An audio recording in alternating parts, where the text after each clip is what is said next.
अपनी जिंदगी में एक चीज आज से शामिल करें ताकि आपकी जिंदगी तब्दील हो, उसमें बरकतें आए। एक चीज निकाल दें, वो जो निकाल देना है उसके बगैर निकाले आपको सब कुछ मिल जाएगा, सुकून नहीं मिलेगा।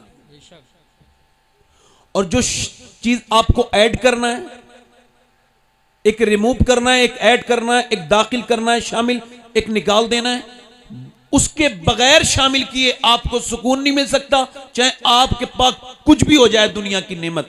वो क्या है? जो निकाल देना है वो शिकवा है, शिकायत है, और जो शामिल करना है वो शुक्र है। सुभान अल्लाह, माशाअल्लाह माशाअल्लाह। अल्लाह ने मालदारी में सुकून नहीं रखा है, अल्लाह ने शुक्र में सुकून रखा है। बेशक। अपनी जिंदगियों को देखो तो फिर शुक्र अदा किया करो। हजरत सादी शिराजी कहते हैं, मैं गुजर के जा रहा हूं तो मेरे पांव के जूते तो फिर पुराने हो गए थे शिराज में, तो पांव के जूते टूट गए। चलते चलते चलते मेरे पांव में आबले छाले पड़ गए फुप्पो के, और वो फिर वो फूट भी गए, उसमें जख्म बने।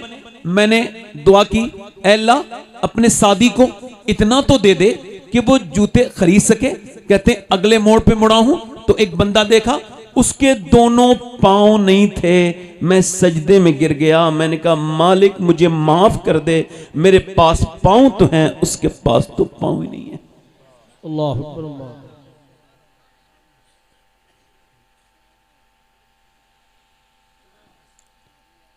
आप देखें पहले के लोगों पे नेमतें नहीं थी मगर शुक्र था। इतने खाने जितने आप और मैं खा रहे हैं हमारे बुजुर्गों ने कभी खाए होंगे? बोलो। 1930 में हिंदुस्तान में 50,000 लोग मरे थे भूख से। अल्लाह। आज खाने से लोग मर रहे हैं रोज। सही बात। पहले भूख से मरते थे, अब अक्सर 99% मौतें ज्यादा खाने की वजह से ही होती हैं। बेशक। पहले ना पंखा है ना कोई एसी है। हमारे गांव में लाइट कब से आई है आपको तो खबर है। पहले रात में आती थी, कभी तार टूट गए तो फिर वो टूट ही गए। लाइटें नहीं थी ना उनके पास, हमारे बुजुर्गों के पास पंखा था। ये लाइटें जो हमारे घरों में हैं नहीं थी। आज आप टंकी से पानी पीते हैं, वो नल से पानी पीते थे। उस जमाने के लोग, उनके पास कपड़े इतने बेहतर नहीं थे जितने हमारे पास हैं, मगर एक चीज जो हमारे पास नहीं है वो उनके पास थी। जब कोई उनसे पूछता था क्या हाल है तो हाथ उठा के कहते थे अल्लाह का बड़ा शुक्र है। मगर आज का इंसान वो अपनी नेमतों को नहीं देख रहा है। सिर्फ आप ही नहीं जी रहे हो, अस्पतालों में लोग भी जी रहे हैं। जाकर के देखो मेरे भाइयों, अस्पतालों में देखो जिस वेंटिलेटर पे रखे हैं, जिनके गुर्दे खराब हो गए, जिनको डायलिसिस हो रहा है, वो भी एक जिंदगी है। जाओ दिल्ली एम्स में देखो, जाओ दिल्ली दूसरे हॉस्पिटल में देखो, मुरादाबाद में देखो, जाकर के लखनऊ के पीजीआई में देखो, किसी को कैंसर डॉक्टर ने लिख के दे दिया है तो बड़ी दौलत है। मैं 4 अक्टूबर को गया था हैदराबाद, तो वहां एक साहब बोले वो आपसे मिलना चाहते हैं, एक साहब आपकी तकलीफ सुनते हैं। मैं कहा मेरे पास वक्त नहीं है। वो कहने लगे वो बड़े परेशान हैं आपसे मिलने के लिए। मैं कहा मेरे पास वक्त नहीं, मुझे जाना है। कहने लगे नहीं वो सैयद साहब चले, बीमार हैं। तो चूंकि बीमार को देखने जाना सुन्नत है, अब ये बात अलग है कि हम अब बीमार भी उसको ही देखते हैं, बल्कि अब तो लोग सलाम भी उसे ही करते हैं जिससे पहचानते हैं। जी जी जी जी, सही बात। हुजूर ने फरमाया कयामत की निशानी यह है कि लोग उसको ही सलाम करेंगे जिसे पहचानते होंगे। आज लोग कुछ लोग इतने घमंडी लोग हैं, अल्लाह माफ करे, जैसे देख भी लेंगे तो सलाम नहीं करेंगे, और बोलो तो अब उन्हें सलाम करो, अस्सलाम, ठीक हो, मतलब उसके गुरूर तकब्बुर को उसके रिलैक्स हो गया एकदम। ये अंदर हुजूर ने फरमाया जिसने सलाम में पहल की वो घमंड से बरी हो गया। मौला अली ने फरमाया घमंड का चेकअप किया करो। बताऊं घमंड का चेकअप कैसे होगा? बताऊं? देखो आप सब मेरे गांव के हो, मैं हल्के से बुलवा रहा हूं आपसे, इसी वजह से थोड़ा सा एहतियात करो। मैं भी कर रहा हूं तो ऐसे ही बोलते रहो, जरा थोड़ा सा मुस्कुरा भी लिया करो। मुस्कुराने से जैसे आदमी अपनी बीबी के साथ मुस्कुराए तो झगड़े नहीं होते। बेशक है ना? बोलो बात गलत है सही है? अपने दोस्तों के साथ मुस्कुराए तो बाखलाक कहलाता है।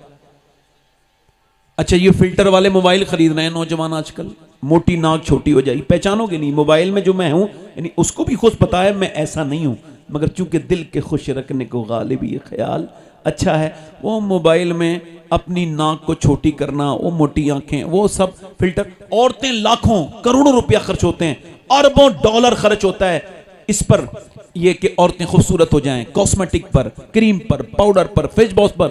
मगर ऑक्सफोर्ड यूनिवर्सिटी कहती है, कोई भी, ऑक्सफोर्ड दुनिया की सबसे बड़ी यूनिवर्सिटी, वो कहती है कोई भी चेहरे को ग्लो नहीं पैदा कर सकती, कोई क्रीम, कोई साबुन, कोई फेस वॉश का। फिर कह लगे इंसान के चेहरे में 126 रगें हैं, मसल्स हैं, ये तभी एक्टिव होती हैं जब बंदा मुस्कुराता है, और ये मेरे हुजूर की प्यारी सुन्नत है। बेशक, सुभान अल्लाह, सुभान अल्लाह, जल्दी बोलो भाई। सुभान अल्लाह। मैं कहीं और जाता हूं ना, मेरी तकरीर सुन लेना, मैं कहीं और जाता हूं तो कहता हूं हमारे गांव में जब कोई सुभान अल्लाह कहता है तो अल्लाह उसको 90 नेकियां अता करता है। सुभान अल्लाह, माशा तो क्या अब वो हिसाब नहीं चल रहा है क्या? सुभान आपको क्या लग रहा है, सुभान अल्लाह कहने से कोई कमी आ जाएगी इज्जत में?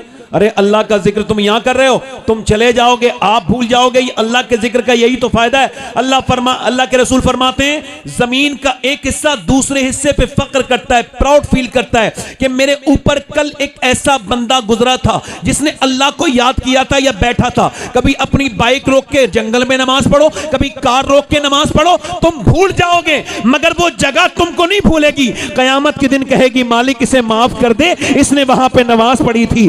ये वो वक्त है मेरे दोस्त, मेरे भाई, अपनी जिंदगी में अब लेकर के आओ कि जगहों को गवाह बनाकर। हुजूर मुफ्ती आजम आलम रहमतुल्लाह अलैह, ये वहां पर कचभुज के जंगल में जा रहे थे तो इनके जो गाड़ी थी वो आपकी भटक गई। तो लोगों ने पूछा, हुजूर हम क्या करें, गाड़ी हमारी भटक गई है। फरमाया, मैं दुनिया में भटकने के लिए पैदा नहीं हुआ। का फिर का मेरे नसीब में लिखा था इस जंगल को गवाह बना के अल्लाह का जिक्र करना, मैं वही कर रहा हूं। नारे तकबीर, नारे रिसालत। मुस्कुरा के जरा बोलो सुभान अल्लाह। कुछ लोग मुस्कुराया, देखो मुस्कुराओ, वो जो लोग मुस्कुराते हैं ना उनके पास मेले लग जाते हैं, है ना। कभी मैं गांव में निकलता हूं, कभी खड़ा हो जाता हूं तो एकदम भीड़ लग जाती है। क्यों? चूंकि मैं मुस्कुराता हूं। मुझे पता है ये मेरे प्यारे हुजूर की सुन्नत है। जो मुस्कुराना नहीं सीखा वो दीन क्या सीखा है? कुछ भी नहीं सीखा। मुस्कुराना वो सुन्नत है। अनस इब्न मालिक कहते हैं, एक आदमी आया, आकर के परेशान था, हुजूर की चादर इतनी जोर से खींची पीछे से कि सरकार की गर्दन पे निशान हो गया। यार ये कितनी बड़ी बात है, वो दोनों आलम के मालिक व मुख्तार। और अब अगर हमें कोई खींचेगा तो हम कैसे देखेंगे? एकदम पलट के और एकदम गुस्सा आ जाएगा। मगर वो फरमाते हैं, हुजूर ने उसकी तरफ देखा तो मुस्कुरा के देखा, मुस्कुरा के देखा। जरा बोलो तो मजा लो इस हदीस का। हुजूर ने मुस्कुरा के देखा और कहा, कैसे आए हो? देहाती आदमी था, बातचीत करना नहीं जानता था। रो के बोला, मेरे बच्चे भूखे हैं, मैंने सुना है आपके पास कोई अगर भूखा आ जाए तो आप उसको खाली नहीं भेजते। हुजूर ने फरमाया, दोनों पहाड़ों के दरमियान जितने मवेशी हैं, जितनी बकरियां हैं, सब तेरी हैं, जा ले जा। मेरा इमाम कहता है, मेरे करीम से अगर कतरा किसी ने मांगा, दरिया बहा दिए हैं, दुर्बे बहा दिए। सुभान अल्लाह, माशाअल्लाह, माशाअल्लाह।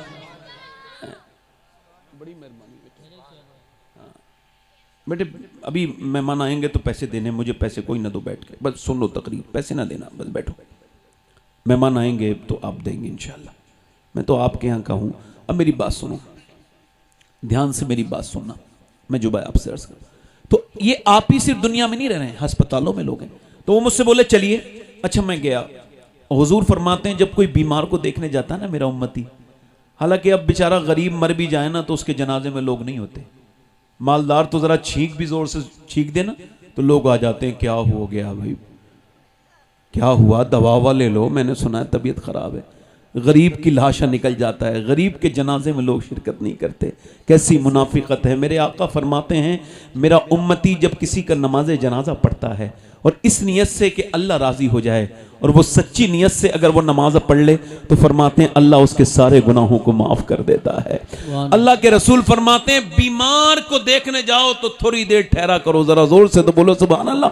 हुजूर फरमाते हैं, जब कोई बीमार को मेरा उम्मती देखने जाता है, फरमाते हैं जब देखने जाता है और जब तक वो बीमार को देख के आता नहीं, 70,000 फरिश्ते उसके लिए दुआए मगफिरत करते रहते हैं। सुभान अल्लाह, माशाअल्लाह, माशाअल्लाह। बहुत अस्पतालों में जाओ, तुम्हें अपनी मौत याद आएगी। जाओ तड़पते हुए लोगों को। मैं गया, उसके घर में, बड़ा आदमी था हैदराबाद में, उसके घर में मर्सिडीज, BMW और जो है वो जैगवार, वो गाड़ियां जो लोग ख्वाब में देखते हैं उसके घर थी। बेहतरीन गाड़ी, बेहतरीन बड़ा बंगला। मैं अंदर गया, उसने सिर्फ सलाम किया, मुझे हाथ नहीं मिलाया। मैंने कहा ये क्या बात? मौलाना बोले बताएंगे। मैंने कहा भाई ठीक है, क्या बात? तो रोने लगा, कहने लगा मैं गुटखा खाता था, 25 साल लगातार गुटखा खा रहा था। फिर कहते हैं गुटखा खाते खाते एक दिन दाना निकला, फिर मैं चेकअप कराने गया डॉक्टर के पास, तो डॉक्टर ने फिर चेकअप किया और जब मेरी रिपोर्ट आई ना तो मेरा सारा नशा झड़ गया। डॉक्टर ने कहा बस 1.5 महीना रह गया है, 2 महीने आखिरी स्टेज है। कहते हैं वो गड्डियां मुझे जो सुकून देती थी ना वो मुझे अब रद्दी बन गई, वो मेरे बच्चे मुझे यतीम नजर आने लगे। हाँ मगर रात को सजदा करता हूं तो एक बात का तो शुक्र अदा करता हूं। कहने लगे जब कैंसर का मर्ज नहीं हुआ था तब भी मैं नमाज पढ़ता था, मगर जब से ये कैंसर हुआ है अब मेरी नमाज में आंसू शामिल हो गए। अब मुझे लगता है कि जैसे मैं नमाज पढ़ रहा हूं, कहते हैं सजदे में जाता हूं तो कहता हूं मालिक तेरा बड़ा शुक्र है कि लोग अचानक मर जाते हैं, तूने मुझे तकरीबन 2 महीने का वक्त तो दिया। मेरे मालिक 2 महीने के बाद ये बंदा अंधेरी कब्र के अंदर आके लेट जाएगा, इसको माफ कर देना। लोग मनो मिट्टी तले इसके ऊपर डाल के इसको वापस हो जाएंगे। मेरे दोस्तों मेरे भाइयों, उसकी जगुआर, उसकी मर्सिडीज, उसकी BMW उसके कोई काम ना आ सकी। इसी वजह से मुझे अपने आका और रसूल की इस हदीस को जब से सुना है, मैंने अपनी उम्र की 30 साल के बाद इस हदीस को पढ़ा। अगर इससे पहले पढ़ता तो मेरी जिंदगी कुछ और होती। मेरे आका फरमाते हैं, मेरे सरकार, जिसके पास एक वक्त का खाना है, जरा मेरे साथ इसको आप दोहराओ, जिसके पास एक वक्त का खाना है। मेरे भाइयों जेनेटिक शरीफ के लोगों बताओ, जिसके पास हुजूर फरमा रहे एक वक्त का खाना है और जिसको अल्लाह ने सेहत दी है वो मालदार है, उसको शुक्र अदा करना चाहिए। वो मालदार है, उसको शुक्र अदा करना चाहिए। मेरे भाइयों कभी एक आदमी अस्पताल में भर्ती हुआ, 90,000 का बिल आया, 80 साल का तकरीबन उसकी उम्र थी, बूढ़ा था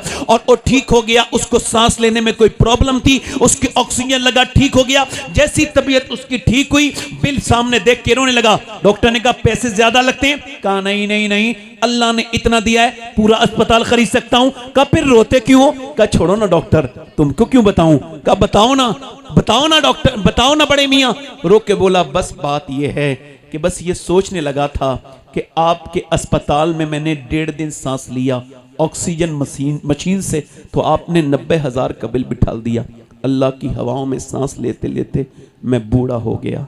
मैंने कभी सोचा ही नहीं कि सांस लेना कितनी बड़ी नेमत है। मेरे भाई दौलत से तुम नींद नहीं खरीद सकते, दौलत से बिस्तर खरीद सकते हो, दौलत से नींद नहीं खरीद सकते।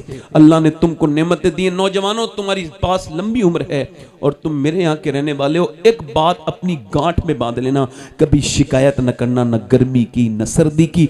अपनी शिकायतें करके हम खुद जलील होते हैं। मौला गौसुल आजम फरमाते हैं सबको हाल बताओगे तो बेहाल हो जाओगे। मेरे साथ जरा इसको भी दोहरा लो, जिस सबको हाल बताओगे तो बेहाल हो जाओगे। हाल उसे बताओ जो हाल बदल सकता है, हाल उसे बताओ जो हाल बदल सकता है। मौला अली फरमाते हैं परेशानी तो अल्लाह इस वजह से देता है कि बंदा सजदा करके उसके करीब हो जाए, मगर वो दुनिया में बता बता के जलील कर लेता है। इसको बताएगा, इसको बताएगा। जब तक अपनी परेशानी नहीं बताओगे तुम्हारी इज्जत तुम्हारी मुट्ठी में रहेगी, और जब बता दोगे तो मसला फिर तुम्हारे हाथ में है। अपने गम को छुपाओ, गम सबको ना बताओ। पेट सबको नहीं दिखाया जाता, पेट को सबको नहीं दिखाया जाता, गम सबको नहीं सुनाया जाता। और एक बात याद रखना, अगर मालदार और खुश होना चाहते हो तो ये बात जो बयान कर रहा हूं इसको दिमाग में रखो। शुक्र शुरू करो। क्या करो? शुक्र।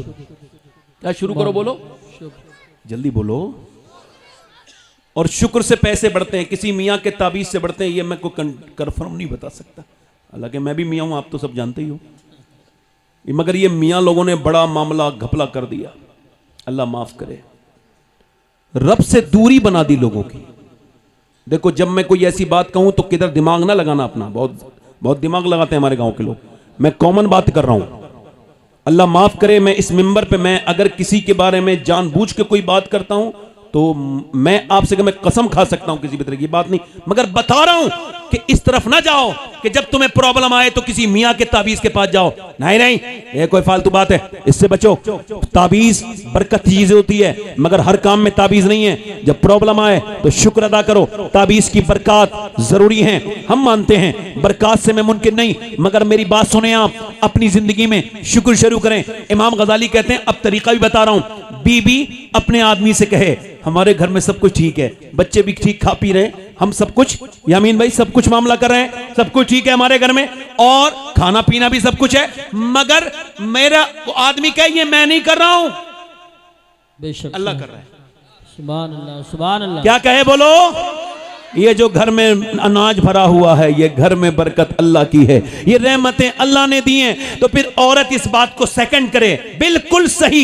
इमाम गजाली कहते हैं अगर औरत ऐसे करेगी और मर्द उसके साथ मिलकर शुक्र अदा करेगा, तो कहते हैं एक घर में नहीं बल्कि मेरा ईमान कहता है क़यामत तक अल्लाह उस घर की बरकतें खत्म नहीं होने देगा। जो अच्छा, फिर इसको मैं और आगे बढ़ा देता हूं। मौलाना रूम कहते हैं, आपने नाम सुना है हातिम ताई का? अच्छा, 1500 साल हो गए उसको, हुजूर से पहले उसका दुनिया में से चला गया वो, और मुसलमान नहीं था, मगर नाम क्यों जिंदा है? सखी था, सखी था। उससे किसी ने पूछा आपने अपने आप से ज्यादा सखी कोई देखा? बोले जी देखा। का कौन? कह लगे मैं जा रहा था सफर पे ना, तो मुझे भूख लगी थी, एक गांव में देहात में चला गया, दरवाजे पे दस्तक दी, क्या बात है? मैंने कहा भूख लगी है। देहात के लोगों के पास माल नहीं होता, मगर अल्लाह दिल बड़ा देता है। आओ अंदर आ जाओ मेहमान, अहलन व सालन बिठाला, गद्दा तकिया लगाया, और कहते हैं फिर उसने बकरा ज़िबा किया और सबसे पहले उसकी बेहतरीन तरह से उसने उसकी भूंजी, और भूनने के बाद उसने कलेजी मेरे सामने रखी। इतनी ज्यादा जायके वाली कलेजी मैंने कभी खाई नहीं थी।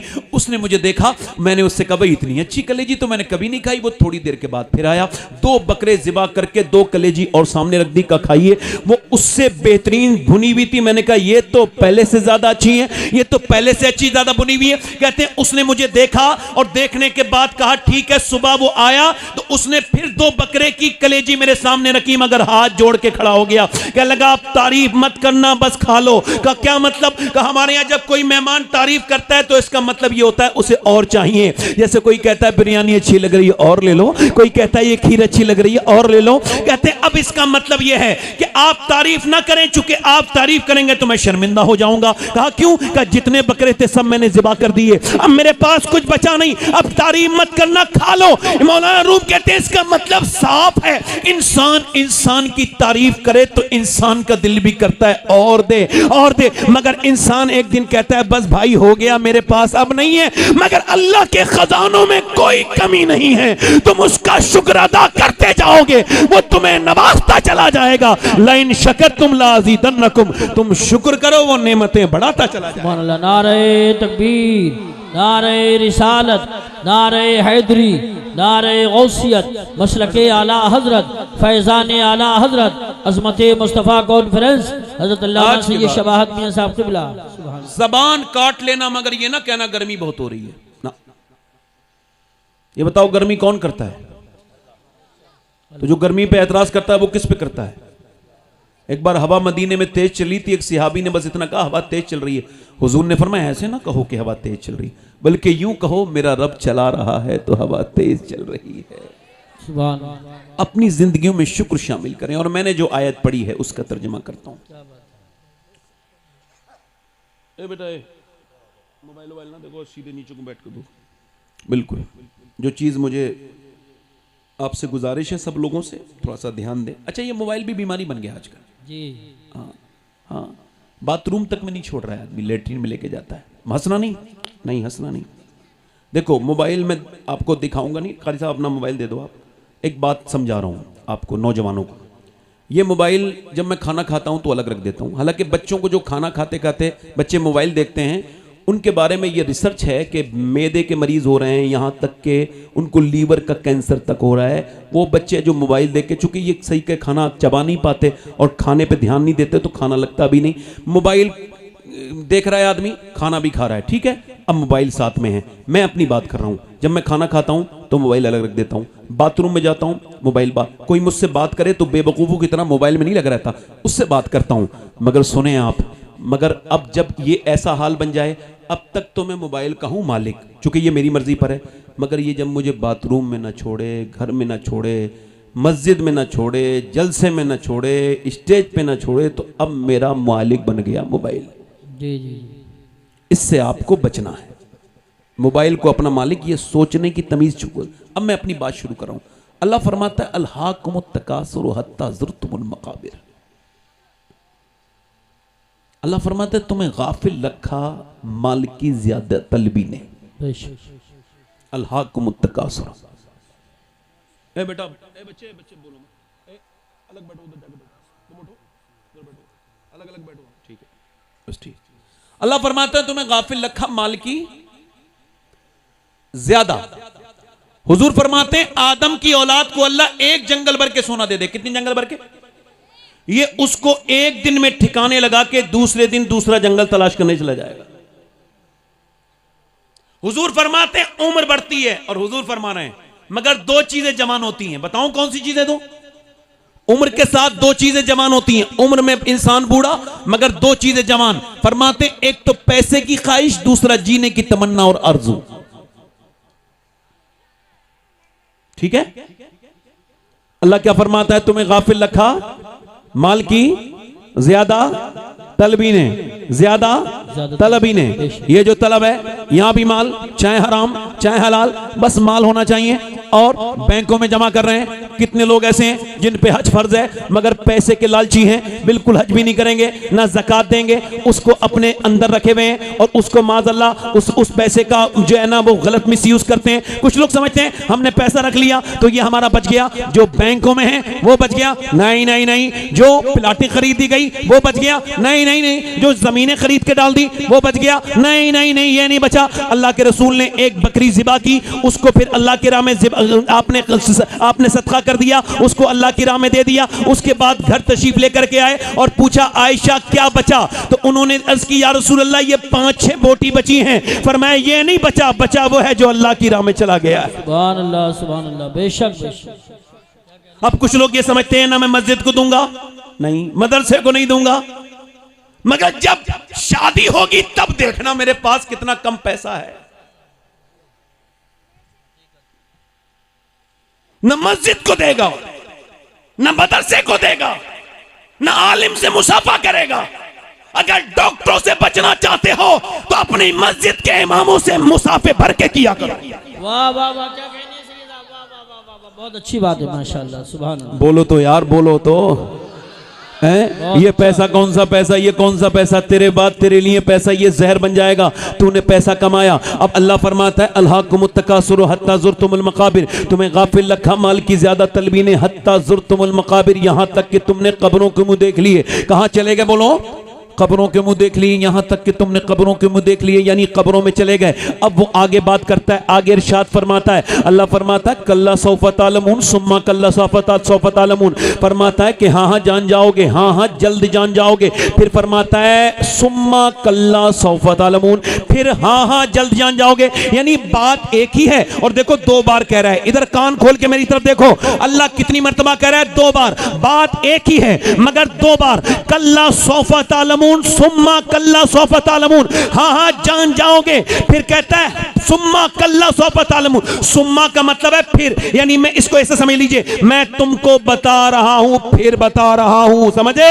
फिर बता रहा हूं। अल्लाह फरमाता है कल्ला सौफा तालमून सुम्मा कल्ला सौफा तालमून। मौला अली से पूछा अल्लाह ने 2 मर्तबा एक ही बात को क्यों इरशाद फरमाया? तो मौला अली ने फरमाया एक बार माल का हिसाब कब्र में देना पड़ेगा, फिर दूसरा हश्र में देना पड़ेगा।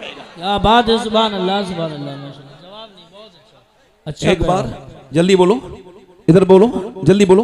अब आप ये भूल जाओ मैं आपके गांव का हूं, आप समझो मैं तकरीर करने वाला हूं, बस आपसे मेरा अभी रिश्ता यही है। बस जरा जोर से बोलो सुभान अल्लाह। भूल जाओ कि मैं कहां रहता हूं, मैं कौन हूं, मगर मेरी तरफ देखो, गौर करो, मेरी तरफ देखो, गौर करो। अल्लाह फरमाता है कल्ला सौफा तालमून सुम्मा कल्ला सौफा, हाँ हाँ जान जाओगे। इंसान ऐसे छोड़ा नहीं जाएगा। तुम क्या समझते हो? अब अच्छा आप मुझे बताओ, मैं आपसे पूछना चाहता हूं, हो सकता है ये मेरी जिंदगी की आखिरी तकरीर हो? अल्लाह अल्लाह अल्लाह, कोई इसमें कोई बात तो नहीं कोई बात नहीं है ना? हो सकता है। हुजूर फरमाते हैं हर नमाज को आखिरी पढ़ो, और गौसुल आजम फरमाते हैं अगर आखिरी समझ के ना पढ़ोगे ना तो मुर्गे की तरह ठोंगे मारोगे। जी बेशक।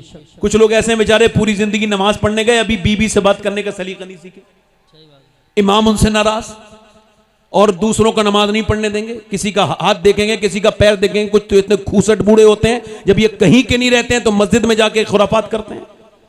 मैं किसी को कह नहीं रहा हूं, जो ऐसा करता है उसे कह रहा हूं, जायज बात है। कोई बच्चे मस्जिद में आ जाएं तो मारते तोड़ते हैं उन्हें। बिल्कुल यही तो है भोंडे लोग, ये जहां जाएं। अब सुनो मेरी बात, गौर करो।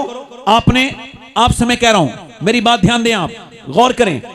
हो सकता है ये मेरी जिंदगी की आखिरी तकरीर हो। बोलो, कह दो, हाँ कह दो। हाँ कह दो, हो सकता है। अगर ऐसा हो सकता है तो ऐसा भी हो सकता है मेरे भाइयों कि यहाँ कोई बंदा आखिरी तकरीर सुनने आया हो। जी बेशक, हो सकता है ना, बड़ी नसीहत, हो सकता है। बहुत अच्छा बड़ी कभी नसीहत। देखा है तुमने जनरेटर शरीफ में आपने कोई बेनमाजी जब मरने वाला था तो फरिश्ता आया था उसके पास और कहा कि भाई बेनमाजी हो जहन्नम में जाओगे वरना तौबा कर लो? कभी कहा? नहीं। कभी कहा? बोलो,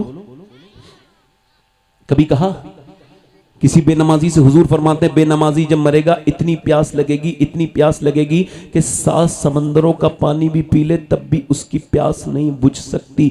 7 समंदरों का पानी पी ले और वो दुनिया से जब जाएगा तो जलील होके मरेगा, जलील होके मरेगा, जलील होके मरेगा। और जब उठेगा तो मुसलमानों के साथ नहीं उठेगा, ये कान खोल के सुनना, ये बल्कि उठेगा फिरौन के साथ, नमरूद के साथ। अब जो नमाज में मेरी बात सुन रहे हैं आप, नहीं जो नमाज नहीं पढ़ते हैं उनके बारे में आप बताऊं मैं आपको, जो नमाज छोड़ देता है अल्लाह के जिम्मे करम से निकल गया। जिसने नमाज छोड़ा उसने दीन को ढा दिया। जो नमाज नहीं पढ़ता, अब मेरी तरफ गौर करें और तवज्जो करें, मेरी तरफ गौर करें। मगर आज तक किसी बेनमाजी से मौत ने कहा कि तौबा कर ले वरना मर जाएगा, और यूं ही अगर मर गया तो जहन्नम में जाएगा। कभी ऐसे किसी आदमी से सूद खाने वाला जब कयामत के दिन खड़ा होगा तो उसका पेट उसको गिरा देगा। पेट बड़ा होगा, जिस्म छोटा होगा, पेट उसका जो उसका तवाजुन, उसकी तोंद बिगाड़ देगी। ये खड़ा होगा, बैठेगा, खड़ा होगा, गिरेगा, गिरेगा, खड़ा होगा, गिरेगा, खड़ेगा, यही तक होता रहेगा। अहले महशर पूछेंगे ये कौन है तोंद वाले? पूरे मैदान में तोंद वाले हैं, इनकी पेट बड़े बड़े हैं, ये कौन जलील लोग हैं? तो फरिश्ते कहेंगे ये सूद खाने वाले हैं। अब सुनो, सूद खाना अपनी मां के साथ जिना करने से बुरा काम है। मगर आज तक किसी ने कहा, मौत ने कभी कहा मौत सूद खाने वाले से तौबा कर ले? कभी कहा? बोलो कभी कहा? किसी ऐसे आदमी से जो अपनी मां के साथ बदतमीजी करता है, अपने बाप से साथ बदतमीजी करता है, जो बाप से जबान लड़ाता है, उससे कभी मौत ने कहा, बताओ जरा दिल पे हाथ रख के मुझे, मौत ने कभी कहा तौबा कर ले वरना इसी हाल में मर गया तो जहन्नम के निचले हिस्से में दाखिल होगा? कभी कहा? बोलो कभी देखा किसी बदनिगाही करने वाले को, किसी गाली देने वाले को, किसी को कि वो मौत से पहले बदला हो? ऐसा देखा? उसको किसी ने 2 दिन पहले फरिश्ते ने आके कहा नहीं नहीं नहीं, कभी देखा? अब सुनो, हो सकता है मेरी पूरी तकरीर भूल जाना, मगर अपने मोबाइलों के स्टेटस पर ये स्टोरी लगाना जो गौसुल आजम की स्टोरी है, ये फरमान लगाना जो गौसुल आजम का फरमान है। फिर मेरे साथ दोहराना है सबको। गौसुल आजम फरमाते हैं मौत तुझे हाल बदलने नहीं देगी। जरा मेरे साथ दोहराओ, मौत तुझे हाल बदलने, खड़े हुए लोग भी बोले मौत तुझे हाल बदलने, जिस हाल में मरना चाहता है उसी में जीना शुरू कर दे। नहीं समझे, नहीं समझे, नहीं समझे, जिस हाल में।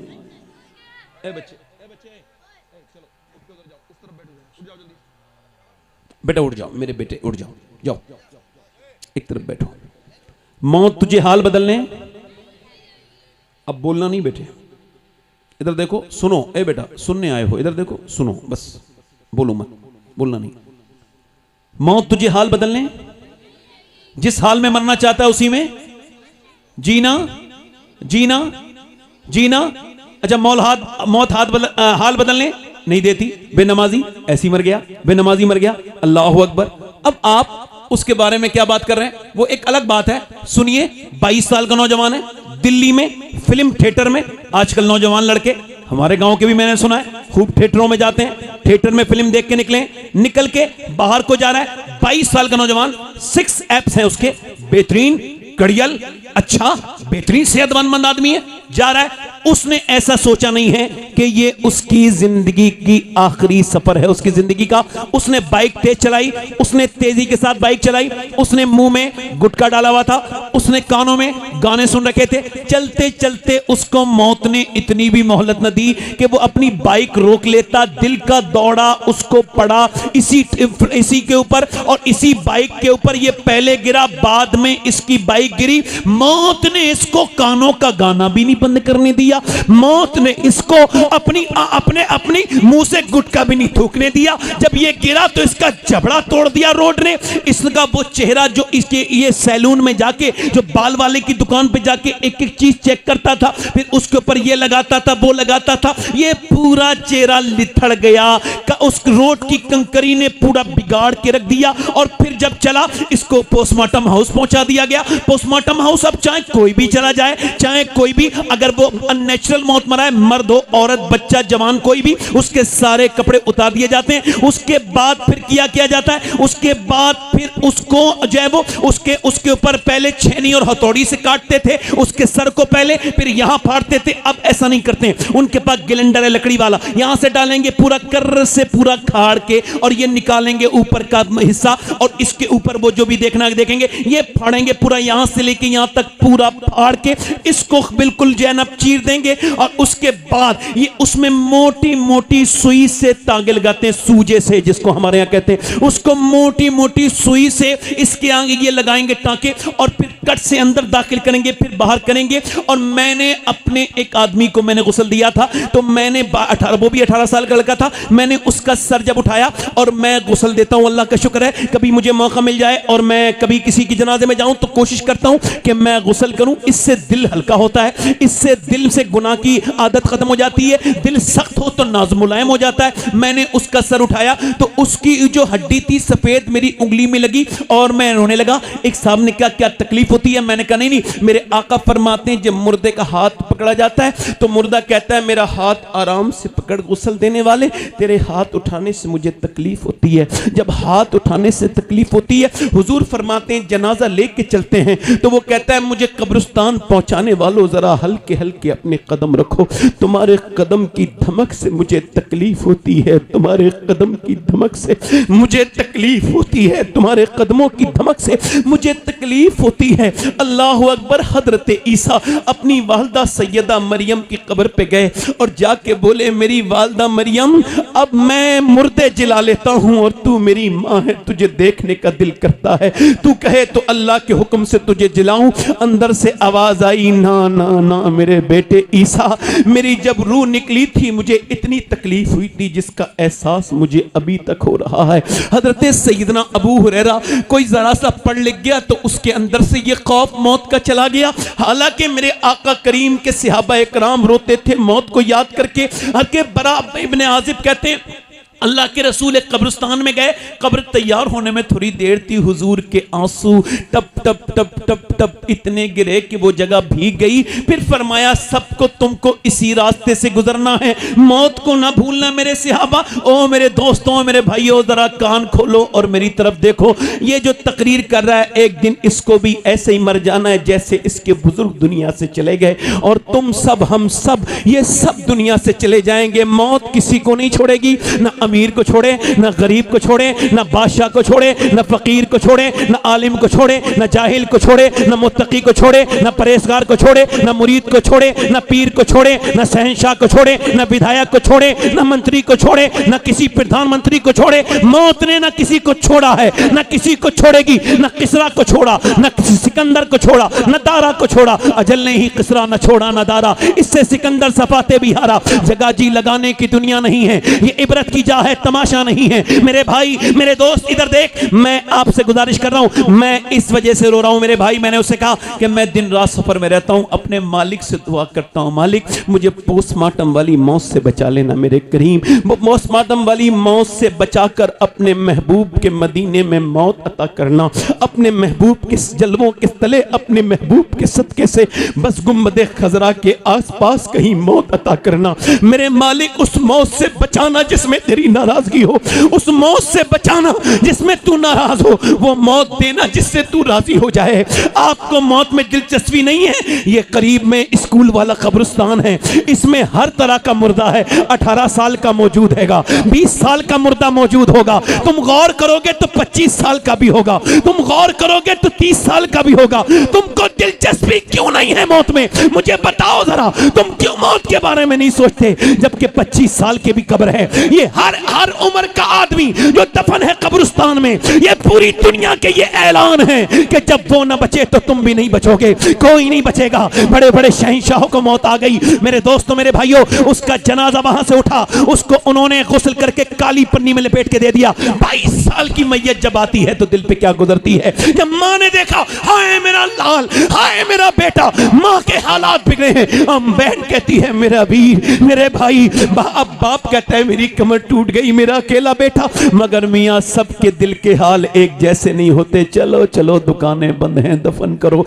टाइम हो गया। तू किस दुनिया से दिल लगाया है, ये 10 मिनट तेरे बाद तुझे बर्दाश्त नहीं करेगी। तुझे लेकर के जा रहे हैं, हंगामे हुए, और कितने हंगामे होंगे जो तुम नमाजों की तरफ आओगे, और कितने हंगामे होंगे जो तुम अपने रब से डरोगे। लोगों मुसलमानों, अल्लाह के रसूल के गुलामों, जनाजा उसका उठा और शोर मचा, मगर कोई उसके साथ दफन नहीं हुआ, उसे अकेला दफन किया गया। दफन करने के बाद अल्लाह अकबर, इधर देखो एक बड़े जमींदार की कब्र खुदी। जैसी कब्र खुदी अंदर बिच्छू थे, उन्होंने क्या किया, कब्र बंद कर दी, दूसरी कब्र खोदी, फिर वहां भी बिच्छू, तीसरी कब्र खोदी, वहां भी बिच्छू। उलमा से राब्ता किया, उन्होंने कहा और एक जगह खोज के देखो, तो जब और खोदी तो वो भी बिच्छू। कहने लगे अब ये बिच्छू दुनिया में जहां भी कब्र खोदोगे मिलेंगे। ये बिच्छू नहीं है, कब्र का अजाब है, ये पहले ही शुरू हो गया है इस जमींदार के गुनाहों की दिखाने की वजह से कि ये आज पकड़ा गया है, आज कोई राह फरार नहीं है, इन्हीं बिच्छुओं में इसको डाल दिया जाएगा।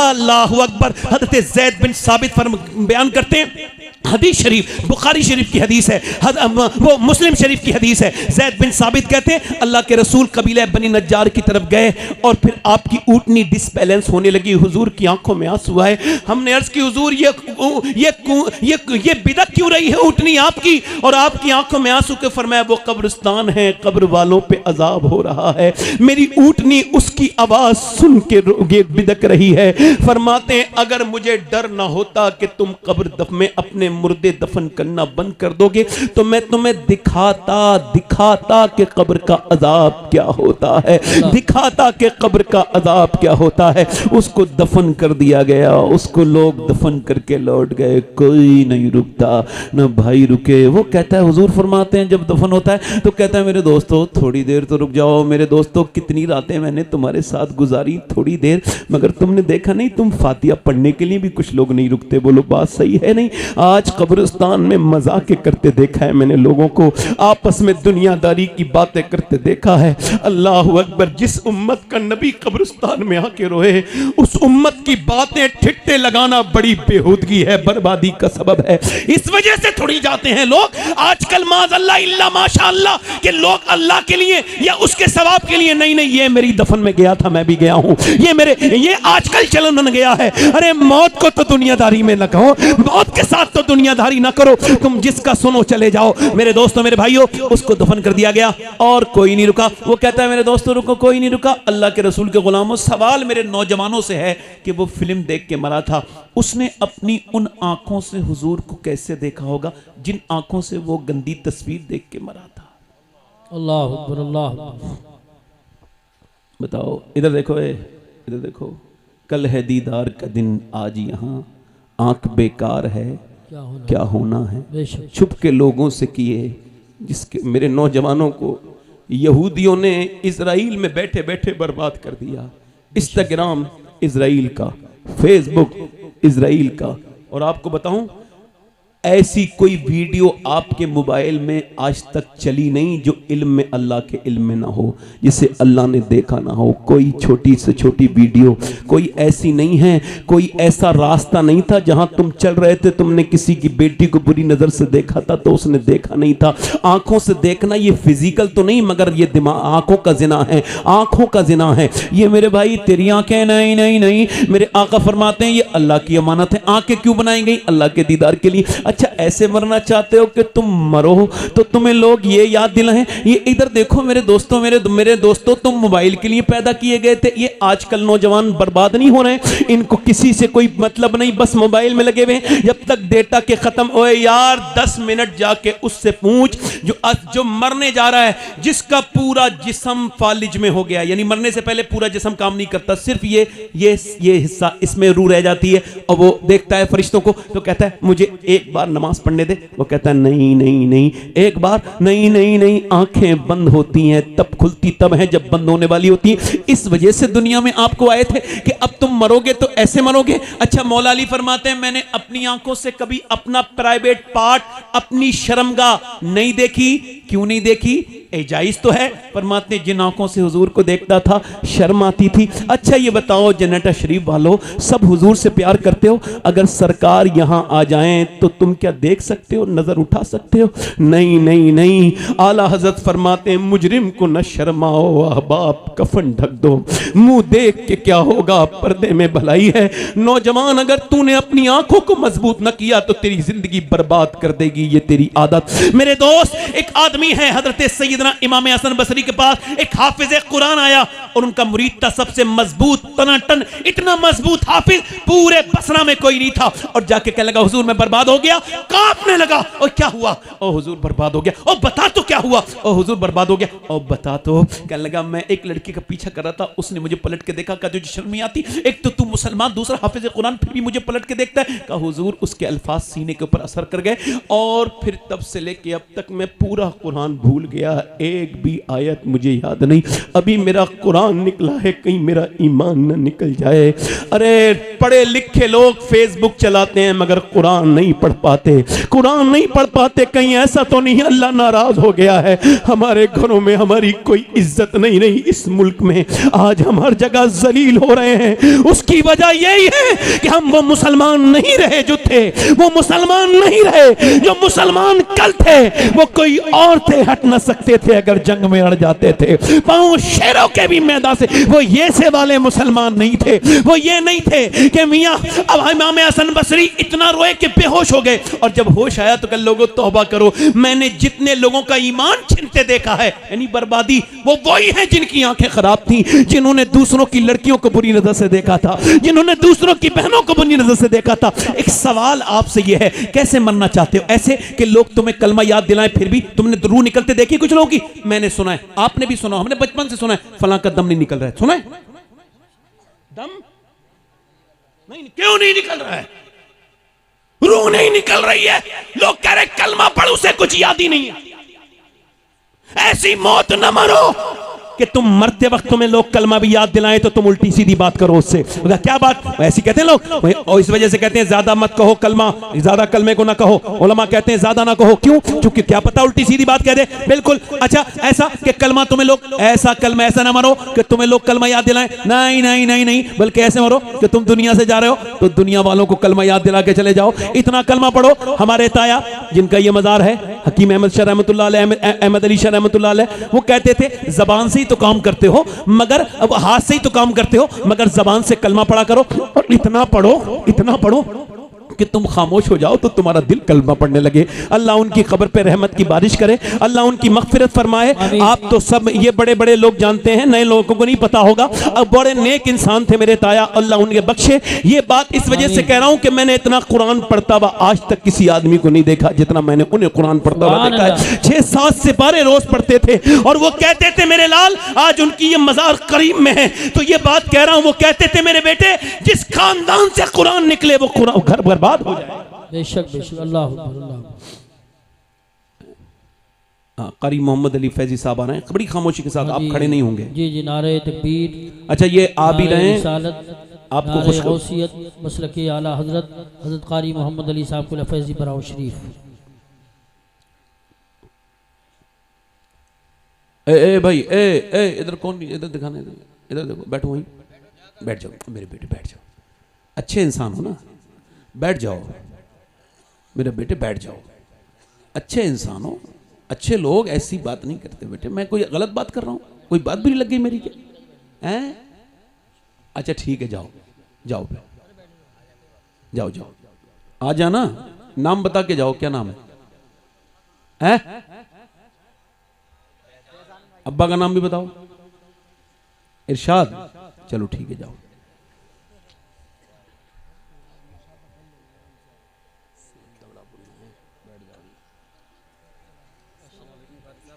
ये कारी मोहम्मद अली फैजी साहब आए हैं, इन्हें आपने इंटरनेट के जरिए देखा होगा, है ना? आज भी ये आज यहाँ आए हम, ये भी और मैं भी कल बगदाद शरीफ जा रहे हैं। सुभान अल्लाह। जोर से तो बोलो खुशी की यार। बात है। आपके लिए भी दुआ करूंगा, आप तो बोल दो सुभान अल्लाह। आप देखो इंसान लालच के बगैर नहीं बोलता, बड़ा मसला है इंसान के साथ। दिल लगा के बोलो सुभान अल्लाह, मुस्कुरा के बोलो। मैं और बोलूं या खत्म कर दूं? नहीं, सही दिल से बता दो यार, मैं तो तुम्हारे गांव का ही हूं। बोलो, आवाज समझ में भी आ रही है मेरी? नहीं, असल में बात ये कि कुछ हैं, हाँ हैं, ये हमारे वो भी कह रहे हैं कि ईदगाह पे टाइम होता है। ईदगाह पे पहुंचते ही लोग नाक पे चिराग जला के, हाँ, जब देख लेता है कि अब टाइम होने वाला है तब वो कपड़े पहनेगा ईदगाह पे। कुछ लोगों तो ईद की नमाज पढ़नी होती है तो वो कुछ मतलब ये है कि थोड़ा बोले यार चले जाएंगे कुछ लोग, मैं खैर बात नहीं करता। मोहम्मद अली फैजीज भाई आ गए, ये पढ़ेंगे और ये जैसा पढ़ते हैं ये आप खुद देख लेंगे, उसमें तारीफ की कोई बात नहीं है ना। अल्लाह ताला खुश रखे, आमीन। ये माशाल्लाह। मैं कह रहा हूं कैसी मौत मरना चाहते हो? ऐसी कि लोग नहीं नहीं नहीं मेरे भाई, देखो नौजवानों, अपना कुछ वक्त निकालो। तकरीरें सुनने से फायदा नहीं है, सुनने से फायदा है मगर बगैर अमल करे। बताओ, डॉक्टर से खाली तुम देख के आ जाओ, डॉक्टर को उससे मिल के आ जाओ, दवा ना खाओ तो फायदा होगा? आज के बाद क्या करना है? कम से कम 2 तस्बीह कलमे की पढ़ लेनी है। कितनी? ला इलाहा इल्लल्लाह। 2, ज्यादा तो नहीं टाइम लगेगा हाफिज साहब? कितना टाइम लगेगा? 5-10 मिनट, उससे ज्यादा तो नहीं लगेगा? माशाल्लाह, उससे ज्यादा तो नहीं लगेगा। अब मेरी तरफ देखो, मेरी तरफ गौर करो। ऐसे नहीं मरना है कि लोग कलमा याद दिलाएं, नहीं नहीं नहीं, बल्कि ऐसे मरना है कि तुम जाओ तो लोगों को कलमा याद दिला के चले जाओ। ऐसे जाओ कि बरेली में एक बुजुर्ग है, 92 साल की उम्र है, 92 साल की उम्र है, दुनिया से जाने वाले हैं, बिल्कुल आखिरी वक्त है और उन्होंने मगरिब के बाद बेहोशी हुई और फिर होश आया तो 12 बज रहे थे तकरीबन। कहा क्या मैंने नमाज पढ़ी है? सुभान अल्लाह। पहला सवाल क्या किया? क्या मैंने नमाज पढ़ी है? कहा जी हुजूर अभी मगरिब की पढ़ी है, इशा की नहीं पढ़ी। कहा मुझे वुजू कराओ। कहा हुजूर? कहा ठंडे पानी से वुजू किया, वुजू करने के बाद बड़ी मुश्किल से वुजू कराया, बिल्कुल मौत के करीब, कमजोर, इस 92 साल की उम्र है, बिल्कुल कमजोर है, बिल्कुल कमजोर है। और आपने कहा वुजू किया, उसके बाद कहा मुझे खड़ा करो। कहा हुजूर बैठ के पढ़ लें, आपकी तबीयत खराब है। तो आंखों में आंसू ले आए, कह लेंगे मैंने जिंदगी में कभी बैठ के नमाज नहीं पढ़ी तो आज कैसे बैठ के नमाज पढ़ूंगा। फिर वो बुजुर्ग खड़े हो गए, बड़ी मुश्किल से लोगों ने खड़ा किया, मगर फिर न जाने कहां से वो ताकत आई कि आराम से रुकू, आराम से सजदा, आराम से कयाम, आराम से जलसा, बड़े आराम से नमाज पूरी 40 मिनट आखिरी नमाज पढ़ी इशा की। बोलो सुभान अल्लाह। और उसके बाद बिस्तर पे लेटे और कहा लोगों मैं जा रहा हूं, बस किसी का मेरा दिल दुखाया हो मैंने तो मुझे माफ करें और मैं तुमको माफ करता हूं, लिहाजा मैं जा रहा हूं और पढ़ो कलमा। अब 200-250 लोग साथ में कलमा पढ़ रहे हैं। वो कब सबको देख के मुस्कुराने लगे और मुस्कुरा के कलमा पढ़ते ये गए वो गए, खत्म। उसके बाद चेहरा बिल्कुल मुस्कुरा गया। शेख सादी कहते हैं ऐसे न मरना कि तू रो रहा हो, तू ऐसे न मरना कि तेरे चेहरे पर गम हो, बल्कि तू जब आया था तो ऐसा था कि तू रो रहा था, लोग हंस रहे थे। जब तू जाए तो ऐसा होना चाहिए कि तू मुस्कुरा रहा हो और लोग रो रहे हो। सारे लोगों ने रोना किया, उन्होंने कलमा पढ़ते पढ़ते रूह निकली। उस अजीम हस्ती का नाम दुनिया में बता के चले गए कि देखो ऐसी जिंदगी ना गुजारना कि लोग कलमा याद दिलाएं तो पढ़ो, बल्कि ऐसी जिंदगी गुजारो कि तुम्हें लोग कलमा याद दिलाएं और बल्कि तुम लोगों को याद दिला के चले जाओ। उस अजीम हस्ती का नाम शहजादा आला हजरत हम शबीए गौसे आजम सरकार हुजूर मुफ्ती आजम हिंद था। उन्होंने कहा था मेरे अमाल का बदला तो जहन्नम ही था, मैं तो जाता मुझे सरकार ने जाने। नारे तकबीर, नारे रिसालत, नारे हैदरी, नारे गौसियत, मसलके आला हजरत, फैजान आला हजरत, फैजान मुअज़्ज़मी हजरत अल्लामा सय्यद शबाहत मियां साहब क़िबला। अच्छा हमारे यहाँ तो लगता ही नहीं। अच्छा हमारे यहाँ की माज़अल्लाह अब तो बेटियां बहनें देख नहीं रहे, उधर शादियां देखी तुमने मुसलमानों की? मैं तो जाता ही नहीं। अल्लाह का शुक्र है, जिस शादी में चले जाओ तो लगता ही नहीं, ऐसा लगता किसी यहूदी की शादी है। ये हंसने की बात नहीं, रोने की बात है। मुसलमान लड़की, अच्छा एक बात मेरी ध्यान से सुनना, बुरी लगे तो इसे बदल कर लेना, मगर बुरा लगती है, अच्छी बात तो बुरी लगती है। जब कोई अपनी बहन को सजा के लेके जाता है ना शादी में, तो वो ये लाशऊरी तौर पे ऐलान करता है कि मैं दूसरे की बहन को बुरी नजर से देखूंगा तो अपनी बहन लेके जा रहा हूं ताकि कोई दूसरा ऐसे बुरी नजर से देखे। अल्लाह, थोड़ी बात सख्त लगी होगी। जब अपनी बीबी को कोई सजा सवार के, हालांकि बीबी को सिर्फ उसका आदमी देख सकता है सजा सवार के, और मेकअप अपने आदमी के लिए जायज है। अब कुछ जाहिल औरतें ऐसी हैं, वो बारात में जाएंगी तो है मुंह काला पीला करके, और अपने आदमी को जब वो आएगा तो वही पुराना जो है वो मुंह जो बगैर धुलावा, बगैर जो है वो उसके ऐसे ही पुराने धुले हुए कपड़े बेकार से। और जब किसी जाएगी शादी में तो इसकी नियत, आदमी जब लेके जाता है ना बीबी को, तो मैं तो आदमी को कह रहा हूं, तो अपनी बीबी को लेके जाता है तो ये ऐलान करता है, ये भी लाशऊरी तौर पे, हालांकि बेशऊर तो ये है ही, तो वो ये ऐलान करता है कि मैं अपनी बीवी को लेके जा रहा हूं, चूंकि मुझे दूसरों की बीवियों को देखना है, तो अपनी बीवियों को दूसरों की निगाहों के मैं निगाह से बदनिगाही लफंगों के लिए सजा के लेके जा रहा हूं। थोड़ी बुरी लग रही होंगी बातें, मगर कोई बात नहीं है, मन नहीं जाती गैरत। बेशर्म है मुसलमान कि बेटियों को ऐसे दुपट्टे सरों पे है ही नहीं उनके। ये किसके घर की औरतें हैं ये बताओ? पूरी दुनिया तो ये कह रही है बेपर्दगी हो रही है। कारी इकरार साहब, ये कौन औरतें हैं, कहां से आई हैं ये, बताओ मुझे। मुसलमान बच्चियां जब थिएटरों में नजर आने लगे, जब मुसलमान बच्चियां बुर्का ओढ़ करके गैर मुस्लिमों की बाइकों में घूमने लगे, मेरे गांव की नहीं, मेरी बहन तो नहीं, मगर वो मेरी इस्लामी बहन थी। बेशक इधर देखो, थी नहीं थी, मगर वो चली गई। गैर मुस्लिमों के साथ 11 लाख लड़कियां जा चुकी हैं।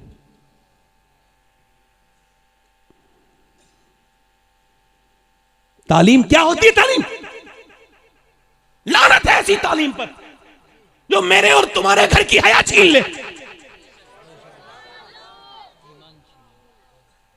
जो ईमान की कातिल बन जाए। वो तालीम नहीं, जिहालत है। मुझे वो घरों में पढ़ाने वाली मुल्लानियां पसंद हैं जिन्होंने कुरान पढ़ के औरत को नेक बना दिया। सुभान अल्लाह, बहुत अच्छा। बोलो मेरी बात गलत है, सही है? और ये बिल्कुल भी फंदे में ना आना, बिल्कुल। कोई भी अपनी बच्ची को अगर डॉक्टर बनाना चाहता है बनाए, मगर पहले वो कनीज़े फातिमा बनाए। बेशक तालीम जरूरी नहीं है, पहले दीन जरूरी है। अच्छा, ये मुसलमान की लड़की हो सकती है जो किसी गैर मुस्लिम के साथ चली जाए? बताओ जल्दी बोलो, हो सकती है? जल्दी बोलो, हो सकती है? ये वो किसी बेहया की बेटी थी जिसने से फिल्म तो दिखानी सिखाई, जिसने से टीवी के सामने रोना सिखाया, मगर अल्लाह के सामने रोना नहीं सिखाया। जी बेशक।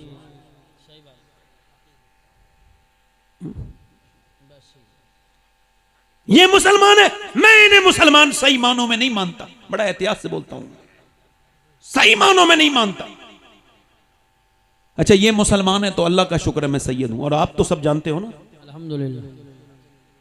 जेनेट शरीफ वाले तो जानते ही हो हैं, मगर मैं ये वसीयत कर चुका हूं कि जब मैं मरूं तो अगर फलस्तीन की लड़कियों में से किसी एक का जूता मुझे मिल जाए तो मेरे सीने पे रख दिया जाए, और मुझे दफन करने से पहले, मिट्टी डालने से पहले, ताकि मेरा अल्लाह मुझे उस जूते की बरकत से बख्श दे। कौन फलस्तीन की बच्ची क्या बयान दे के गई है कि हम जब रात को सोते हैं तो पहले कुरान पढ़ते हैं, फिर बुर्का ओढ़ के फिर सोते हैं। कहा क्यों? कहा इस वजह से जब इजराइल बम गिराता है तो कोई बुर्का तो नहीं ओढ़ता ना, आप क्यों ओढ़ती हो? कहा इस वजह से जब इजराइल बम गिराता है तो घर में से लाशें निकलती हैं, और लाशों में से हमारी लाशें जब निकलती हैं तो हम ये सोच के बुर्का ओढ़ के सोते हैं कि सुबह को जब हमारी लाशें निकलें तो पर्दे में होनी चाहिए, बेपर्दा नहीं होनी चाहिए, ताकि क़यामत के दिन आमना के लाल से मुलाकात हो तो हम अर्ज़ कर दें, ऐ अल्लाह के रसूल, हमारे 25 से 30 हज़ार बच्चे भूख से मर गए, सूख के मर गए, हमारे जवानों को लाशों को कफन नहीं मिले, मगर ऐ अल्लाह के रसूल एक भी औरत ने किसी यहूदी का हाथ नहीं पकड़ा, बल्कि यही कहा 70,000 तकरीबन औरतें शहीद हुई, यही कहती हुई, ऐ आमना के लाल, जब तक जान रहेगी तेरी मस्जिद अक्सा पे कुर्बान रहेगी। बस मेरी आखिरी बातें हैं, मैं तो फिर भी कभी तकरीर कर सकता हूँ, मुझे ईदगाह पे सुन लेना। वक्त मुझे 1 घंटा हो गया, मुझे 1 घंटा 5 मिनट, ज़्यादा नहीं बोलूँगा, मगर मैं भी आपको कमी मिलता हूँ, आप भी मुझे कमी मिलते हैं। इस वजह से एक बात कर रहा हूँ, अपनी शादी यहूदियों की तरह ना करो।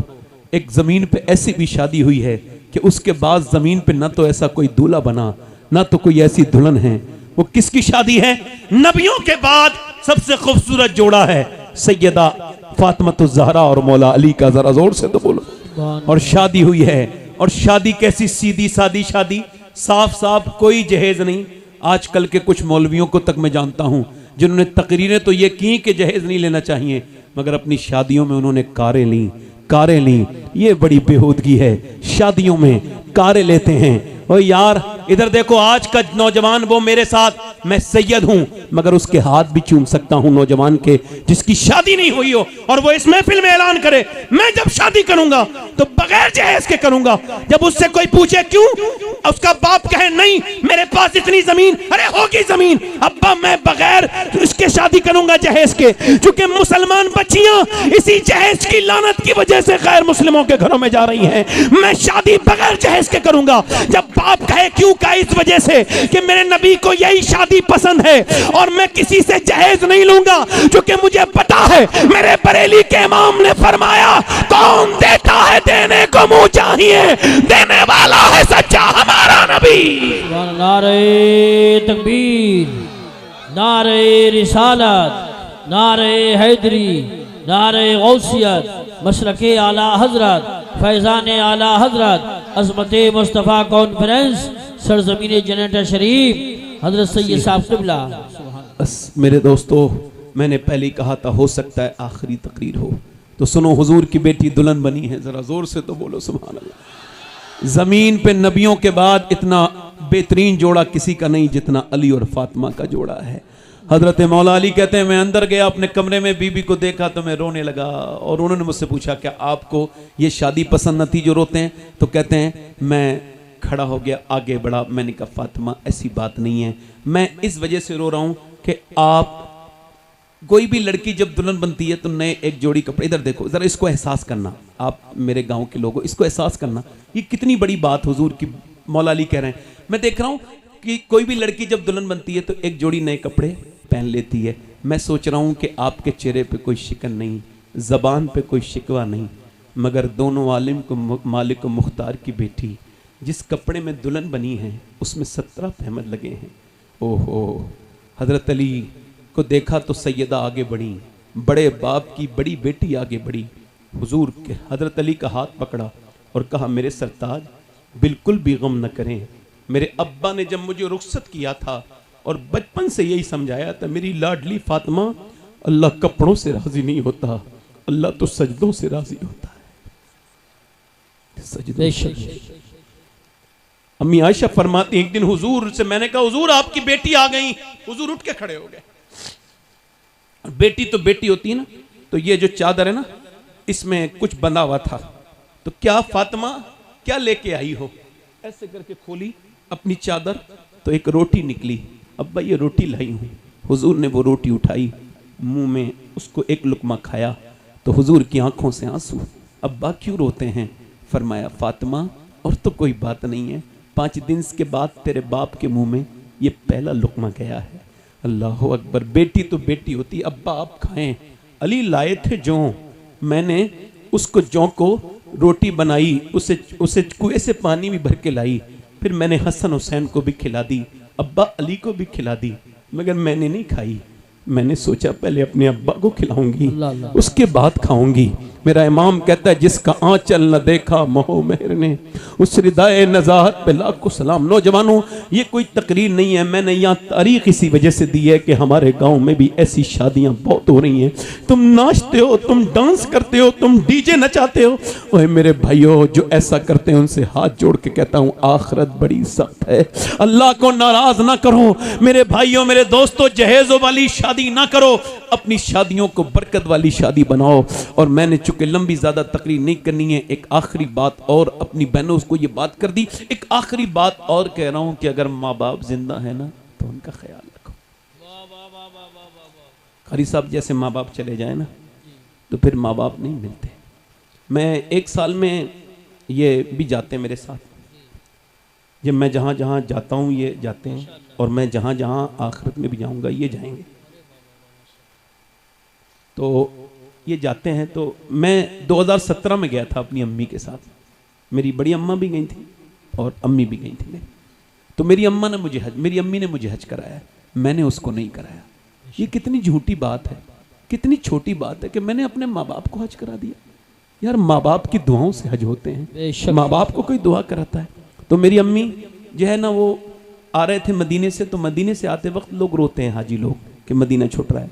तो मेरी वालदा भी रो रही थी। मैंने कहा अम्मी मेरे लिए दुआ कर दो कि मैं हर साल मदीने आया करूं। सुभान तो मेरी माँ ने पहले मुझे देखा, कहा बेटे तुम दुआ करो। उन्हें लगता था जैसे मैं दुआ करूंगा। मैंने कहा नहीं अम्मी आप दुआ करो। तो अल्लाह मेरी माँ को बख्शे, उसकी कब्र में रहमत करे। आमीन। तो उसने फिर हाथ उठा के दुआ की, या रसूल अल्लाह मेरे बेटे को हर साल बुलाया करें। तो हुजूर 3-3 बार बुलाते हैं, मैं 3-3 बार जाता हूँ। माँ अगर राजी है ना, ये अगर चली जाए, जैसे जिस घर में माँ बाप हो ना, तो पुराने घर भी नए से अच्छे लगते हैं। बेशक। और घर में जिस कमरे में माँ बैठी हो वो कितना खूबसूरत कमरा है। हजरत सैयदना अबू हुरैरा कहते हैं एक दिन एक बूढ़ी औरत के आने पे हुजूर इतना खुश हुए, हुजूर उठ के खड़े हुए, उसको ऊपर बिठाला और अपनी चादर बिछाई और वो ऊपर बैठ गई। तो फिर हुजूर उसकी बात सुनते रहे, वो सुनाती रही, फिर वो चली गई। मैंने पूछा या रसूल अल्लाह ये कौन थी या रसूल अल्लाह? मेरे आका कायनात के मालिक मेरे सरकार जिसके लिए आप खड़े हुए, पर मैं तुमने पहचाना नहीं, ये मेरी माँ है हलीमा, इसने मुझे दूध पिलाया था। तू ये दूध पिलाने वाली माँ है, सगी माँ नहीं है। अल्लाह अकबर। दीवारें छोटी होती थीं कारी साहब, दीवारें छोटी होती थीं लेकिन पर्दा होता था। ताले की इजाद से पहले सिर्फ भरोसा होता था, और जब तक माथा चूम के रुखसत करने वाली जिंदा थी, दरवाजे के बाहर तक मुंह में लुकमा होता था। अब वो जो माँ, एक हमारे भाई हैं मेराज भाई, उनकी अम्मी का इंतकाल हुआ। वो खुद बुजुर्ग हैं, उनकी काफ़ी दाढ़ी वाड़ी सफ़ेद है और 50-55 साल की उम्र। वो उसके बेटों ने फ़ोन किया, नागपुर में रहते हैं, कहने लगे वो ये अब्बा बड़े परेशान हैं, आप ज़रा। मैंने उनसे बात की, आप क्यों रोते हैं अम्मी को याद कर करके, अब तो आप दादा बन गए। तो कहने लगे वो सैयद साहब बात ये ना, घर में आता था ना तो अब दादा चाचा ताया कहने वाले हैं, मगर वो जो कहती थी मेरे बेटे आ गया, मेरे महराज आ गया, तो बोले वो बड़ी याद आती है कि माँ मर जाए ना। और मैं आपसे कह रहा हूँ, मेरे दोस्त हैं वो तकरीर कर रहे थे, तो मैंने उन्हें फ़ोन किया। मैंने कहा यार बड़ी अच्छी बात है, तुम तकरीर कर रहे थे, तुम्हारे वालिद बराबर में बैठे थे, बड़े खुश नसीब हो। तो कहने लगे क्यों? मैंने कहा इस वजह से तुम्हारे वालिद ने तुम्हारी तकरीर सुन ली। मैं तो आज 25 साल हो गए, मेरे वालिद नहीं, उन्होंने मेरी तकरीर नहीं सुनी। तो मैं सोचता हूँ कहाँ कहाँ गया मैंने, कोई हिंदुस्तान के हर जगह गया, हर शहर में 10 बार गया, कोई ऐसी जगह नहीं जहाँ जाता नहीं हूँ या जाता नहीं हूँ। मेरी कोई हैसियत नहीं, कभी अर्श पर कभी फर्श पर, कभी उनके दर कभी दर बदर, गम आशिकी तेरा शुक्रिया, मैं कहाँ कहाँ से गुजर गया। मगर मैं सोचता हूँ काश मेरे वालिद भी एक तकरीर मेरी सुन लेते तो कितनी बड़ी बात होती। मैं अब्बू की कब्र पे गया, मज़ार पे, तो मैं वो एक रिवायत उनकी पढ़ी। मौलाना हजरत बाबा फरीद फरमाते हैं अपने बाप का तलवा चूमना ये 7 साल की नफली इबादत से बेहतर है। तो जिसके बाप का तलवा हो वो तो नहीं चूमेगा, तो वो तो कब्र की मिट्टी चूमेगा ना, वो क्या चूमेगा बोलो बताओ। तो तुम्हारे बाप है तो उनसे जबान लड़ाते हो, हमसे पूछो माँ बाप क्या है। जिसके माँ बाप ना हो उनसे ना पूछो। अभी हाजी नसरुद्दीन साहब का इंतकाल हुआ, अल्लाह उनकी बख्शिश करे। ये हमारा भतीजा बैठा है, अल्लाह आप सबको बरकत करे। अगर माँ बाप जिंदा हैं मेरे भाई तो उनकी कदम चूम लेना, इससे बड़ा कोई पीर नहीं। किसी पीर की दुआ कबूल होगी कि नहीं कोई गारंटी नहीं, मगर मेरे आका फरमाते हैं माँ बाप की दुआएं ऐसे लगती हैं जैसे नबियों की दुआएं उम्मती के हक में कबूल होती हैं। मेरी बात खत्म हो रही है बस। अब ये अपनी एक किफल नाम का आदमी है, ये हमारे कारी साहब हैं, कारी यूसुफ रज़ा संभली साहब। हमारी लाइन में ये इतने नेक और अपनी वालदा के फरमाबरदार। हालांकि मोहम्मद अली फैज़ी भाई भी अपनी माँ को बहुत मोहब्बत करते हैं, अब बगदाद शरीफ भी साथ में जा रही हैं।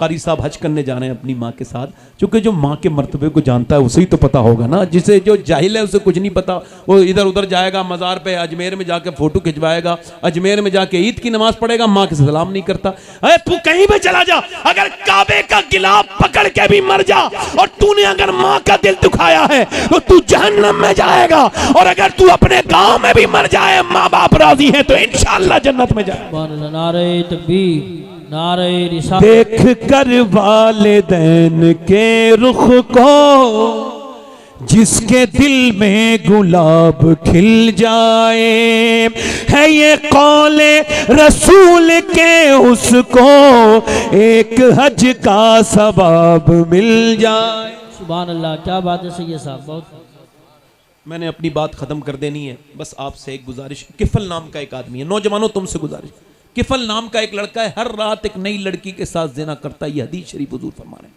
क्या करता है? जिना बढ़ रहा है, जिना से बचो। जिना जलील कर देता है। जिना करने वाले की रोजी में बरकत नहीं, चेहरे पर रौनक नहीं। जिना करने वाला जलील होके मरेगा। बेशक जिना करता था हर रात एक नई लड़की के साथ। एक दिन एक लड़की आई, रोने लगी। क्या रोती है? पैसे नहीं मिले? कहा पैसा सब कुछ थोड़ी होता है, बल्कि ईमान भी कुछ होता है। कहा क्या मतलब?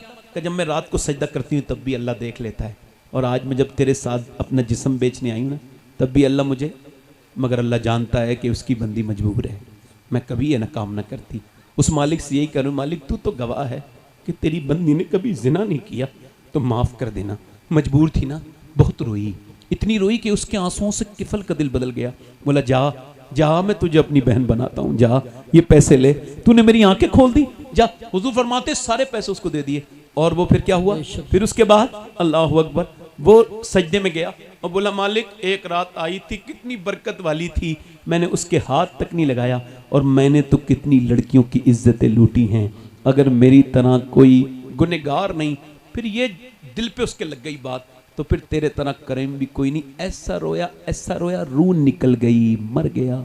कोई सुबह को जनाजा नहीं दफन करेंगे। इसका जनाजा जानी था, ये कमजोरी का फायदा उठाता था, गरीब लड़कियों की इज्जत नहीं, इसका जनाजा पढ़ेंगे। मगर सुनो, लोगों के कहने से क्या होता है? जब अल्लाह राजी हो जाए, उसने दरवाजे पर, अल्लाह ने फरिश्तों को भेजा, इसके दरवाजे पे मोटे मोटे लफ्जों में लिख के गए, इन्नल्लाह क़द गफ़र लिल किफ़ली, ये जो किफल है इसकी अल्लाह ने बख्शिश फरमा दी है। जोर से क्यों? कोई बंदा तेरे दर पे जो आंसू रोल देता है, मेरे मौला दरे तौबा। मखदूम याहिया मुनीरी फरमाते हैं कि अपना दरवाजा बंद करो। तौबा का तरीका बता रहा हूं जी, मेरी बात जरा दोहराओ, वो गौस पाक की बात। मौत तुझे हाल बदलने, जिस हाल में मरना चाहता है उसी में जीना। याहिया मुनीरी कहते हैं रोज तौबा करो। खवास तौबा करते हैं गफलत से, आवाम तौबा करते हैं गुनाह से। कहते हैं दरवाजा बंद करो, और दरवाजा बंद करके फिर अपने रब के सामने सब गुनाह याद करो, पुराने नए, और फिर रो दो। कितना? इतना कि एक आंसू ढलक के गाल तक आ जाए। अल्लाह फरमाता है मेरे बंदों से कह दो मूसा कि इतना रो ले जितना आंख का आंसू ढलक के गाल तक आ जाए, मैं सारे गुनाह माफ कर दूंगा। सुभान अल्लाह, माशाअल्लाह। जरा हाथ उठा के बताओ, हुजूर के नाम पे कितने लोग जान दे सकते हो? दोनों हाथ उठा के बताओ, नीचे हाथ करो, फिर दोनों हाथ उठा के बताओ कितने लोग हुजूर के नाम पे जान दे सकते हो? दोनों हाथ उठा, नीचे हाथ करो। आखिरी बात है मेरी, एक दूसरे की तरफ ना देखना, मुस्कुराना नहीं। कितने लोग ऐसे हैं हुजूर के नाम पे जान भी दे सकते हैं और आज से पूरी दाढ़ी भी रखा सकते हैं? वो इस महफिल में जरा खड़े हो जाए, खड़े हो जाओ, इधर आ जाओ बेटे, आ जाओ, आ जाओ, आ जाओ, दाढ़ी रखाने वाले पूरे आ जाओ, आ जाओ, आ जाओ, आ जाओ। एक हो गया। कोई दूसरा आशिक रसूल है? देखो हंसो मत, मैंने आपसे कहा 100 शहीदों का सवाब है। अच्छी लड़की से अगर शादी करनी है ना, तो शादी से पहले दाढ़ी रखा लो। बिगड़ी हुई लड़कियों से बच जाओगे, क्योंकि कोई भी बिगड़ी हुई लड़की दाढ़ी वाला पसंद नहीं करती। दाढ़ी वाला वही पसंद करती है जिसे मदीने वाला पसंद हो। ये एक खड़ा हुआ है हमारा भाई, कोई दूसरा है इसने मजमे में जो सुन्नत रसूल के लिए आ जाए? आओ बाहर आओ, नारे तकबीर, जरा चेहरा खोल के आओ, आ जाओ, माशाल्लाह, आ जाओ, आ जाओ, आराम से, आराम आ जाओ बेटे, आ जाओ। ये किसका बच्चा है? कहां से आए हो? किनके लड़के हैं? हुसैनी मस्जिद। तुम्हारी तो दाढ़ी है, जाओ बैठो जाके, पहले समझो तकरीर फिर आना। जाओ बैठो,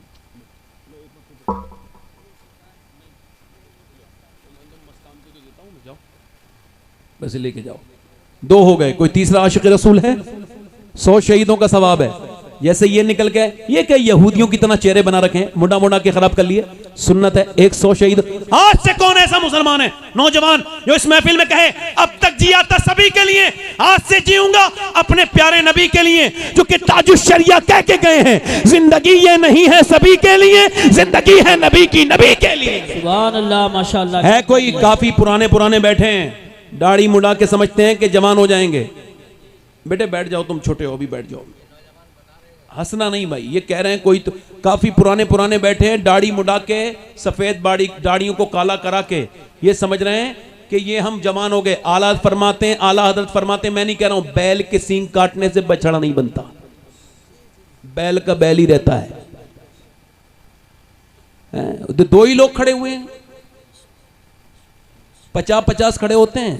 बेशक बेशक, यही बात है, मैं तुमसे कुछ, यही बात है। ये आज की तकरीर ऐसा ही है, जिस तकरीर को आज याद कर लो तो इंशाल्लाह बरकतें हो जाएंगी, ऐसी तकरीर है ये। इंशाल्लाह, ऐसी तकरीर है, बिल्कुल बेशक, यही बात है, ऐसी तकरीर है। हक है, हक है, अल्हम्दुलिल्लाह। कोई तीसरा आशिक रसूल है? अच्छी बात, तीसरा है कोई? मेरे आका का दीवाना, हुजूर का आशिक, जनेटा शरीफ में, इतने बड़े मुसलमानों के गांव में है कोई नौजवान जो खड़े होके कहे हाँ बहुत हो गया, दुनिया वालों की तरह जीना, अब हम हुजूर के गुलामों की तरह जीना शुरू करेंगे। सुभान अल्लाह, माशाअल्लाह। क्या पहचान है तुम्हारी? कोई तुम्हें पहचानता है? दाढ़ी मुड़ा के घूमते हो, उधर गए तो उधर, उधर गए तो उधर। है कोई तीसरा आशिक रसूल महफिल रसूल में? सुन्नत रसूल वाला कोई नौजवान, कोई हमारा भाई जो सुन्नत रसूल के लिए पूरी दाढ़ी रखा ले? ये दो ही खड़े हुए हैं। मुझे तो कंफर्म है, अगर ये एक भी खड़ा होता फिर भी कोई बात नहीं थी। बेशक। और एक बात बताओ, अगर कोई अजान पढ़े और नमाजी एक भी ना आए तो क्या उसे सवाब नहीं मिलेगा? बिल्कुल मिलेगा, मिलेगा। मैं तो अजान पढ़ रहा हूँ, सही बात है, अब ये तो नमाजियों के ऊपर है, अपना भला चाहो तो आओ, बेशक बेशक। वरना ये अंग्रेजों की तरह चेहरे बनाओ। अच्छा पैगाम है सही साहब, बहुत बस अच्छा। जितनी देर मैं हूं, बस फिर कारी साहब निजामत करेंगे, फिर आप भी सुनेंगे, मैं भी सुनूंगा। कारी मोहम्मद अली फैजी साहब को 2 लोग हो गए, तीसरा कोई है तो आ जाए। है कोई पीछे से नौजवान खड़े हुए लोगों में से कोई निकल के आए बाहर? असल में इतने लोग आ गए कि जो कुर्सियां मंगाई थी वो तो भरी गई, और ये और लोग खड़े उधर रोड पे खड़े हैं। आगे से जलसा कराया करो नौजवानों, तो ज्यादा डबल टिबल कुर्सी मंगाया करो, क्योंकि ये हमारा गांव अब माशाल्लाह बहुत बड़ा हो गया है। हाँ, इसका मर्तबा भी बड़ा है, क्योंकि दादा मियाँ सारे गांव से बड़ा मर्तबा है हमारे गांव का। आसपास में कोई इस मर्तबे का गांव नहीं है, इस वजह से कि यहाँ दादा मियाँ आराम कर रहे हैं, बेशक, बहुत मौजम शाह मियाँ आराम कर रहे हैं, है ना। चलो भाई, दाढ़ी रखाना दोनों इंशाल्लाह है, अल्लाह ताला जजा दे तुमको। बैठ जाओ, नहीं बैठ जाओ बेटे, आगे आ गए तो पीछे मत जाओ, आप खड़े हो जाओ यहीं पे, बैठ जाओ यहीं पे। जरा हुजूर की आंखों की ठंडक है नमाज। इरादा कौन कौन करता है नमाज का? ये तो कर सकते हो ना नौजवानों। आज से मस्जिदें अगर भरी हो गई तो समझो जलसा कामयाब है अपना। दोनों हाथ उठा के बोलो इंशाल्लाह नमाज का इरादा करते हो। दोनों हाथ उठा के बोलो इंशाल्लाह इरादा करते हो, नमाज पढ़ोगे इंशाल्लाह। बहन बेटी को पर्दे के लिए कहोगे अपनी इंशाल्लाह। हमेशा सुन्नियों के सच्चे मजहब मसल के आला हदरत पे रहोगे इंशाल्लाह। अल्लाह आप सबको सलामत रखे, बाकरामत रखे।